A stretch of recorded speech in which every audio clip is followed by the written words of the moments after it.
ସମସ୍ତଙ୍କୁ ମୋ YouTube channel ରାଜକୁମାର ସାର୍କୁ ସ୍ୱାଗତ।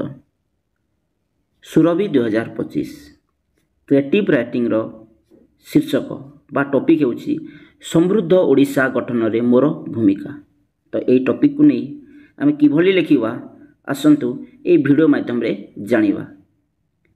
ମୁଁ ଓଡ଼ିଶାର ଏକ ସଚେତନ ଛାତ୍ର ଭାବରେ ସଦା ଗର୍ବବୋଧ କରେ। ତୁମେ ଯଦି ଛାତ୍ର ଲେଖିବ, ଛାତ୍ରୀ ତେବେ ଏଠି ଛାତ୍ରୀ ମେନସନ୍ କରିବ। ଓଡ଼ିଶା ଏକ ସମୃଦ୍ଧ ସଂସ୍କୃତି, ଇତିହାସ, ପ୍ରାକୃତିକ ସମ୍ପଦ ଓ ସାହିତ୍ୟର ଭଣ୍ଡାର, କିନ୍ତୁ ଏହାକୁ ଆଗାମୀ ପିଢ଼ି ପାଇଁ ଅଧିକ ସମୃଦ୍ଧ କରିବା ଆମର ସମସ୍ତଙ୍କର ଦାୟିତ୍ୱ। ସେଥିରେ ମୋର ଭୂମିକା ଛୋଟ ହେଲେ ମଧ୍ୟ ଗୁରୁତ୍ୱପୂର୍ଣ୍ଣ। ପ୍ରଥମେ ଶିକ୍ଷାକୁ ଗୁରୁତ୍ୱ ଦେବା ମୋର ପ୍ରଥମ କର୍ତ୍ତବ୍ୟ।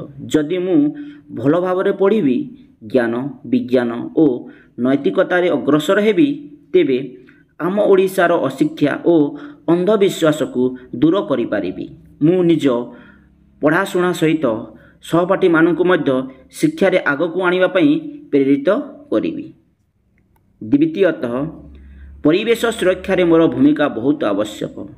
ପରିବେଶର ସୁରକ୍ଷା ବିନା ସମୃଦ୍ଧି ସମ୍ଭବ ନୁହେଁ। ମୁଁ ଗଛ ଲଗାଇବି, ପ୍ଲାଷ୍ଟିକ୍ ବ୍ୟବହାର କମାଇବି, ପାଣି ଓ ବିଦ୍ୟୁତର ସଠିକ୍ ବ୍ୟବହାର କରିବି। ଏହା ସହିତ ଅନ୍ୟମାନଙ୍କୁ ପରିବେଶ ସଚେତନ କରିବାକୁ ମୁଁ ପ୍ରେରଣା ଦେବି। ତୃତୀୟତଃ, ମୋର ସଂସ୍କୃତି, ଭାଷା ଓ ପରମ୍ପରା ପ୍ରତି ସମ୍ମାନ ଦେବା ମୋର କର୍ତ୍ତବ୍ୟ। ମୁଁ ସଦା ଓଡ଼ିଆ ଭାଷାରେ କଥା ହେବି, ଲେଖିବି ଓ ପଢ଼ିବି। ଲୋକନୃତ୍ୟ, ଲୋକଗୀତ ଓ ଲୋକକଳାକୁ ସମ୍ମାନ କରିବି ଓ ଯୁବପିଢ଼ିଙ୍କୁ ଏହା ପାଇଁ ପ୍ରେରିତ କରିବି। ଯଦି ଆମେ ନିଜର ସଂସ୍କୃତିକୁ ସୁରକ୍ଷା କରିବାରେ ସକ୍ଷମ, ତେବେ ସମୃଦ୍ଧ ଓଡ଼ିଶାର ସ୍ୱପ୍ନ ସାର୍ଥକ ହେବ। ଚତୁର୍ଥତଃ, ସମାଜ ସେବା ଓ ଦାୟିତ୍ୱବୋଧ ମଧ୍ୟ ମୋର କର୍ତ୍ତବ୍ୟ। ଅସହାୟଙ୍କୁ ସାହାଯ୍ୟ କରିବି, ଗ୍ରାମ ସଫା କରିବି, ରକ୍ତଦାନ ଓ ସଚେତନତା କାର୍ଯ୍ୟକ୍ରମରେ ଯୋଗ ଦେବା, ଏହିସବୁ କାମ ମୁଁ କରିପାରିବି।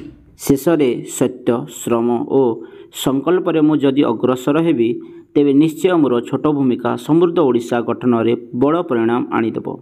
ଯେପରି ଟୋପେ ଟୋପେ ପାଣି ମିଳିଗଲେ ସାଗର ହୁଏ, ସେପରି ପ୍ରତ୍ୟେକ ନାଗରିକର ଛୋଟ ଛୋଟ ଚେଷ୍ଟା ମିଶିଲେ ଏକ ବଡ଼ ପରିବର୍ତ୍ତନ ଆସିବ। ମୋର ଦାୟିତ୍ୱ, ମୋର ସଂକଳ୍ପ, ମୋର ଦାୟିତ୍ୱ, ମୋର ସଂକଳ୍ପ, ସମୃଦ୍ଧ ଓଡ଼ିଶାର ନବ ସ୍ୱପ୍ନ।